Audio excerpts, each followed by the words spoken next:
Olá, tudo bem? Eu sou a Juliana. Esse é o Mistérios com a Juliana. E hoje eu tô aqui pra fazer um vídeo que vai ser novo pra esse canal, mas eu vou fazer esse ano todos os meses, que é o que eu li em fevereiro. No caso, nos outros meses não vou ser eu ler o que eu li em fevereiro, porque senão seria o mesmo vídeo todo mês, né? Mas, bom, vocês entenderam o que eu tô falando, gente? Sem graça nenhuma, né? Vamos lá, vamos começar com o que eu li em fevereiro. Obviamente vai ter muita coisa do Goodreads Awards, porque, lamentavelmente, eu estava sofrendo lendo aqueles livros horrendos, na verdade. Então, vamos lá. O primeiro livro que eu li em janeiro foi Listen for the Lie, da Emmett inteira. Esse foi um dos mais divertidos, assim, se a gente pensar bem, do Goodreads Awards. É uma farofadinha legal, aquele thriller rápido que você lê e você fala sim. Aqui a gente tá acompanhando a Lucy, se não me engano o nome dela é Lucy, posso já ter esquecido na minha cabeça. Mas a gente tá acompanhando a Lucy, que no passado a melhor amiga dela morreu, e a cidadezinha do Texas, da onde ela é, acha que foi ela que cometeu o crime. A Lucy não tem certeza se isso aconteceu, mas ela acha que pode ter acontecido porque ela não se lembra de nada daquela noite. Então ela saiu dessa cidade, foi se mudar pra Califórnia, tá com uma nova vida, só que aí um podcast de true crime começa a sair sobre o caso dela. E esse cara que fez o podcast, ele solucionou um caso na primeira temporada, então tá todo mundo achando que ele vai falar que ela que matou a amiga. Então a avó da Lucy arruma um jeito dela voltar pra cidadezinha dela e começar a colaborar, na verdade, com esse podcaster.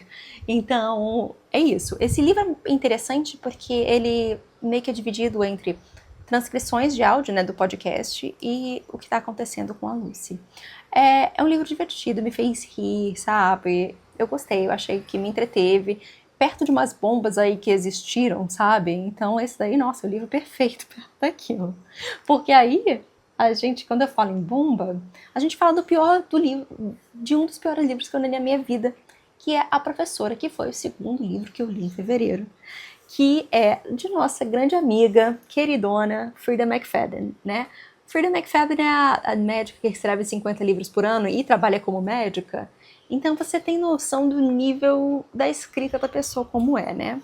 Mas bom, a professora, eu me recuso a falar mais sobre esse livro, porque já tenho, eu vou deixar aqui marcado o vídeo sobre isso, inclusive fiz um post no meu blog, que é uma resenha com spoilers, que é assim, se você quer manter a sua sanidade mental, que é uma coisa que eu não fiz, você não lê esse livro e lê esse post rapidinho, porque você ganha horas de qualidade na sua vida, entendeu? Você não precisa ler aquela atrocidade, aquele crime cometido à literatura mundial.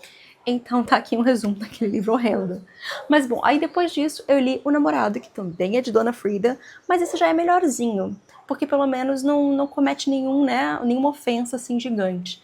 Aqui a gente tá acompanhando, como sempre, uma mocinha burra, porque todas as mocinhas de Frida McFadden são incrivelmente burras. É, e ela é uma mulher em Nova York que quer um namorado. E daí ela tá nos aplicativos de namoro. Inclusive no início do livro ela tá num encontro horrível com um cara que ela quer se livrar dele. Acaba um homem lindo chegando, ajudando ela a se livrar desse cara. Ela não pega o telefone dele, não pega contato, mas depois eles acabam se encontrando por acaso na rua. E eles começam a namorar. E esse cara é um médico. E ela fala, meu Deus, que incrível, eu tô namorando um médico. Sabe? Lembra até aquela... Parece que ela tá idealizando a profissão de médico, tipo a menina dos brigadeiros, né? Que tá pagando a faculdade de medicina. Vocês sabem de que eu tô falando, tá, gente? Vocês são fofoqueiros, eu sei que vocês sabem de que eu tô falando. Da menina que acha que em 2 meses de trabalho vai pagar a festa de formatura que endividou a família inteira. Mas bom, no caso a nossa protagonista não faz isso, mas ela sabe que tá rolando tipo um serial killer que tá matando várias mulheres em Nova York e a polícia acredita que ele seja um médico e que ele esteja matando as mulheres que ele conhece pelo aplicativo. E daí ela começa a falar, meu namorado meio que é isso. Meu namorado, né, ele provavelmente estava em aplicativos e ele é um médico. Estou correndo perigo? Não sei. Aí, bom, o livro é esse. Assim, seria óbvio se o namorado dela fosse serial killer, seria.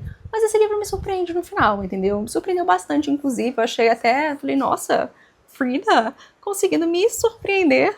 Pois é, às vezes, gente, às vezes a pessoa, né, dá uma luz, assim. E daí esse é legalzinho, pelo menos ele entretém, sabe? Depois do Namorado, eu li A Primeira Mentira, da Ashley Elston, que eu acho engraçado que a Virginia odiou esse livro, porque ela falou, nada acontece, que livro chato. Mas eu pelo menos estava ali pra saber qual era o final, sabe? O final é bom? Não. Mas pelo menos eu estive ali, eu fiquei curiosinha, sabe? Então é isso. Aqui a gente também tá acompanhando. É sempre assim, é sempre uma mulher. É bem clássico desses livros de thriller que estão ganhando Goodreads, né? Não que eu esteja reclamando, eu prefiro ler de fato isso do que outras coisas, né? Mas bom, aqui é uma mulher que ela trabalha para uma empresa de espião. Ela é uma espiã, só que eles roubam informação para chantagear pessoas, empresas e coisas do gênero. Então a missão dela no momento é seduzir e namorar com esse cara para conseguir a informação dele. E daí ela tá já há meses namorando com esse cara, ela se mudou pra casa dele, e um dia eles vão pra uma festa, aparece uma mulher que se parece com ela fisicamente também, e ela se apresenta com o nome verdadeiro dela. E ela fala, meu Deus, eu virei a missão. O que está acontecendo? E a história do livro é essa, ela tentando descobrir quem é o chefe dela. Só que é aquela coisa, esse livro, que inclusive ou já foi ou vai ser agora traduzido pela Intrínseca, ele lá fora fez parte do clube do livro da Reese Witherspoon. E tudo que faz parte do clube do livro da Reese Witherspoon vende absurdos, vende rios, e é por isso que ele tá nessa lista, e tá nessa lista na frente, né, da Frida McFadden, eu acredito, essa é a minha teoria. Inclusive eu acho esse esquema da Reese Witherspoon muito inteligente para ela, porque para ela escolher um livro pro clube do livro dela, o autor tem que vender para ela, ou no caso dar a chance dela dar o primeiro não, se ela quer ou não produzir um filme ou uma série daquele livro. Então, obviamente, os autores querem, porque vão ganhar o dinheiro a mais em cima disso, e ela consegue sempre esses roteiros, esses livros mais baratos para ela produzir, e ela de fato tem feito várias produções assim. Então, bom para ela, é o que eu tenho a dizer. Mas aí depois desse, eu li o Se um Viajante numa Noite de Inverno, do Ítalo Calvino. Que esse é um livro bem diferentão, assim, né? Porque, primeiro, gente, eu não só leio mistério, tá? Mas esse tem até um certo mistério nessa história. Mas, bom, aqui ele é um livro que ele quebra muito com a estrutura de um livro normal. A gente tá... O primeiro capítulo é basicamente assim... Ai, você, grande leitor, acabou de comprar o livro Se um Viajante numa Noite de Inverno, de Ítalo Calvino. Você vai para casa animado para lê-lo. Escolhe o seu lugar de leitura, uma poltrona, uma cadeira, o sofá, a sua cama. Você se aconchega, pega, abre a primeira página. É um livro para leitores, é um livro sobre o amor pela leitura, sabe? Só que aí, esse protagonista está lendo o livro que a gente está lendo, e daí ele chega, sei lá, na página 15, ou na página 32, sei lá, tô inventando um número, gente, não me lembro exatamente qual é o número. Mas ele chega numa página, e daí ele percebe que ele está lendo um outro livro. O livro não tá certo depois daquela página. E daí ele vai na livraria que ele comprou para reclamar. E daí o vendedor fala, putz, você não sabe, tem uma galera que veio aqui reclamando da mesma coisa. Então ele fala, mas eu quero agora, fiquei curioso para ler esse livro. Qual é o nome desse livro? Me dá esse livro. Aí o cara vende para ele esse segundo livro. E daí ele começa a ler. E daí ele chega na mesma página, o livro é diferente, aí ele volta. E ele fica meio que nessa caça pelo livro original, pelo que aconteceu, mas ele também fica intrigado por todas as histórias que ele tá lendo. Então, assim, no livro você tá lendo, sei lá, umas 15 histórias diferentes, porque cada capítulo é um... Na verdade, os capítulos intercalam entre o primeiro capítulo de um livro e esse homem tentando descobrir o que está acontecendo por trás disso, né? Eu não vou falar muito mais, mas assim, ele acaba conhecendo uma mulher que também tá tendo o mesmo problema e eles vão desvendando essa história. Eu gostei bastante, eu achei muito divertido, muito interessante. Mas assim, não é pra todo mundo, né? Porque é um livro que você vai, você nunca tem um final pra aquelas histórias. Você tá indo meio que tipo, e aí? E aí? Mas muito bom, eu gostei bastante. Depois desse, eu li o Mistério dos Chocolates Envenenados, do Anthony Berkeley. Sente estômago, finalmente recebi o livro. Demorou, mas chegou, tá? Aqui, eu amei essa capa de trás, tá? A contracapa do livro, eu achei linda. Mas bom, aqui a gente tá acompanhando os Bendix, que são um casal. Eles foram ver uma peça de mistério no teatro. Se é uma peça no teatro, né, Juliana? Uma burrice. Bom, eles foram no teatro e o marido aposta com a mulher. Se você acertar quem é o assassino antes do final da peça, eu te pago uma caixa de chocolate. A mulher acerta. No dia seguinte, sei lá, uns dias depois, ele tá em Londres, naqueles clubes de homem, e ele fala pro amigo, nossa, tem que comprar chocolate pra minha mulher. O amigo dele fala, você quer essa caixa aqui que eu tenho? Leva pra ela. Aí ele fala, não, minha mulher vai até achar engraçado. Eu falo, que pão duro, nem pra comprar o chocolate. Pegou o chocolate do amigo. Mas bom, ele aceita, ele leva pra casa. Os dois comem, ela come muito mais do que ele, e ela morre. E daí esse crime ele meio que não tá, a Scotland Yard não conseguiu resolver. Então o Roger Sherringham, que é o detetive do Berkeley, ele se reúne com o, eu acho que ele chama Círculo do Crime, eu esqueci exatamente o nome já, mas que é basicamente inspirado no Detection Club, que eu vou deixar também o link aqui embaixo explicando certinho o que é o Detection Club. Então ele se reúne com essas pessoas e cada um deles dá a sua solução pro crime, o que eles acham que aconteceu na verdade nessa história, né? E é muito legal desse livro porque a gente tá vendo o Berkeley não só criar uma história, ele tá vendo ele criar 6 histórias diferentes. Então é uma coisa bem divertida, assim, eu gostei bastante. Recomendo, é um dos meus preferidos, o Clube do Crime, dos recentes, pelo menos. Eu tava outro dia revendo algumas reviews minhas dos Clubes do Crime, e eu percebi que tu fala isso de vários livros. Esse é um dos meus preferidos. Mas, de fato, recomendo. Gostei, quero ler mais Roger Sherringham. Eu até falei isso aqui no livro, no vídeo do livro. Depois desse, a gente tem um livro que eu quase não consegui terminar, que foi All the Colors of the Dark, do Chris Whittaker, já esqueci o nome dele, que eu só li por causa do Goodreads Awards, porque olha que livro insuportável, entendeu? Eu não ia ter terminado o livro se não fosse pela Virginia me falar pra ouvir o audiobook, e eu ouvi assim, osmose, porque eu nem sei como eu tava ouvindo aquele livro, gente, muito chato. Se passa na época do Vietnã, basicamente o livro começa com um menininho vendo uma garota ser sequestrada, ele vai salvar ela, só que ele acaba sendo sequestrado no lugar dela. A melhor amiga desse menino fica tentando descobrir o que aconteceu com ele. E daí, assim, é um serial killer e a gente fica acompanhando anos e anos essa busca por quem é o serial killer, o que está acontecendo com as pessoas. Muito chato. Muito chato. Eu nunca vi um livro tão chato. Não, eu já vi livro mais chato que esse, mas assim, eu achei insuportável. Não entendo. E eu gosto de ficção literária, assim, ainda mais de mistério, de mais ficção literária. O Goodreads sempre bota uns livros assim, inclusive o próximo também, é nessa vibe. Mas esse realmente achei, assim, insustentável. Depois veio The God of the Woods, que foi o campeão, né, do prêmio desse ano. Achei o livro bom? Não. Foi um livro escrito. É um livro escrito em 2024. Porém, bem escrito, entendeu? Ela tem milhares de personagens desnecessários, com certeza. Inclusive a Tracy, eu nunca vou superar o fato desse personagem existir.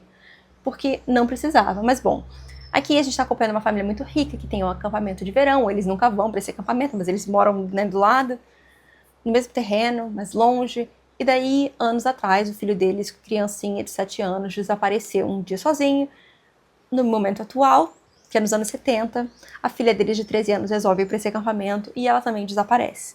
Então a gente está acompanhando várias perspectivas diferentes.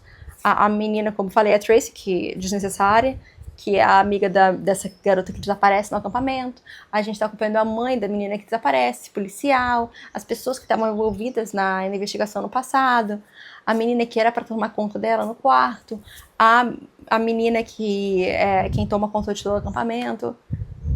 Assim, pelo menos não é ofensivo, entendeu? Esse livro não me ofendeu como a professora, por exemplo, me ofendeu, entendeu? Então, gente, é um livro que foi escrito, sabe? O final é óbvio, mas ruim não é. Objetivamente não é um livro ruim, de fato, entendeu? Só é um livro que é longo demais, tem personagem demais. Podia ter um editor, entendeu? Eu acho que é isso. Aí depois, pra sair um pouco desse Goodreads, novamente eu não leio só mistérios, então eu li Tom Lake, da Anne Patchett, que já foi lançada aqui pela Intrínseca. Que eu me apaixonei por essa capa. Eu sempre quis ler livro da Anne Patchett, nunca tinha lido, mas aí eu vi essa capa e falei, cara, vai ser agora. E a história também. Porque aqui a gente tá acompanhando uma mãe com as 3 filhas dela na pandemia, que essas filhas elas voltam para casa dos pais, que é numa fazenda de cerejeira nos Estados Unidos, para ajudar eles a colherem as cerejas durante a pandemia. Só que a mãe, no passado, ela foi atriz, quando ela era adolescente. Então, as filhas ficam finalmente conseguindo tentar elas passar. Se eles passaram anos tentando convencer a mãe para contar uma história específica, e agora elas convenceram. Então, o livro é a mãe contando essa história para as filhas dela sobre como ela namorou o ator mais famoso de Hollywood, entendeu? E aí as filhas ficam se perguntando, tipo, mas por que você não continuou com ele? Por que você se casou com nossos pais, sabe? Olha a vida que você podia ter tido. Mas ela fala, nossa, mas não trocaria essa minha vida aqui no Jardim de Cerejeira, não é Jardim de Cerejeira, mas é que eu pensava o tempo todo, quando eu lia, na verdade, que era numa fazenda de cereja, eu pensei logo no Jardim das Cerejeiras, do Chekhov, e aí eu achei engraçado, porque nesse livro, a mãe conhece esse ator quando eles estão fazendo uma peça juntos. Tom Lake é o nome do lugar onde eles tinham um grupo de teatro, né? Aí eu falei, vai ser o Jardim das Cerejeiras, né? Não faz todo sentido no mundo, mas não, é uma outra peça. Mas eles fazem referências a Chekhov e a exatamente a peça, então eu fiquei mais satisfeita com isso. Eu gostei bastante. Novamente, é um livro que não é muita coisa acontecendo, é uma mãe contando uma história, e é isso. Mas é um livro muito bem escrito. Gente, sem mais nada diferente, desculpa, eu estou tendo que gravar essa parte de novo, porque minha câmera resolveu parar de gravar. Mas bom, eu gostei muito de Tom Lake. É isso. Não sei, eu acho que eu falei já tudo que eu tinha para falar desse livro antes de cortar a gravação.